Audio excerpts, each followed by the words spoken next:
अध्यक्ष महोदय, सूज्ञ व तज्ञ परीक्षकांना वंदन.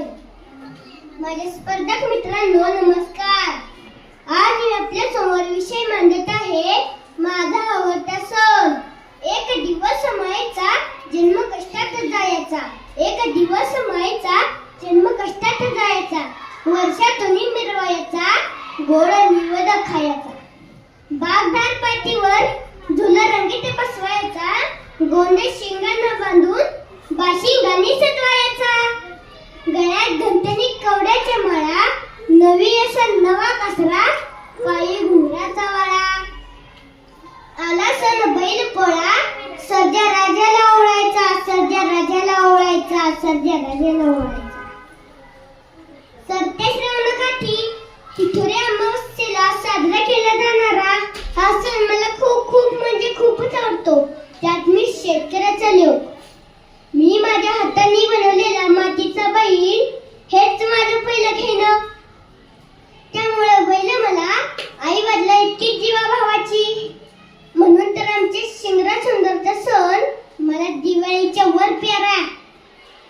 बैल पोळ्याच्या दिवशी दोघांच्या कपाळाला हळदी कुंकवानं पुजून त्यांच्या अंगावर नक्षी काढायला मला खूपच आवडतं. वर्षभर माती चिखलात नांगराला झुटलेला आमचा सुंदर आणि शिंगरा एकदम सजून धजवून दारात अवतरणाला इतके उभे असतात. गावातल्या मिरवणुकीत आमचे सुंदर आणि शिंगरा एखाद्या राजपुत्रासारखे राजविंदी दिसतात. आणि त्या दिवशी चमकणारा आनंदाने चमकणाऱ्या बैलांचं डोळं मला दिवाळीतल्या पंचकथाची वाटते.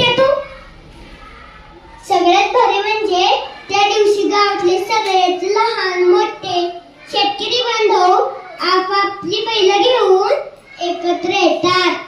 तेव्हा ते एकत्र जमलेली तगडी राजविंडी बैल आणि पांढऱ्या सदऱ्यातले शेतकरी गावाचा वैभव दाखवून देतात. ते चित्र मला खूपच आवडतं. आपला भारत शेतकऱ्याचा शेतीप्रधान देश. मग ही बैल तर शेतकऱ्याचे पोशिंद्यासारखी.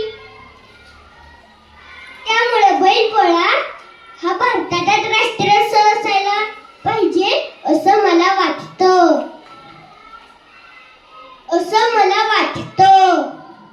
शेअर मार्केट बाजारात तेजी असलं की बुल मार्केट म्हणतात ना.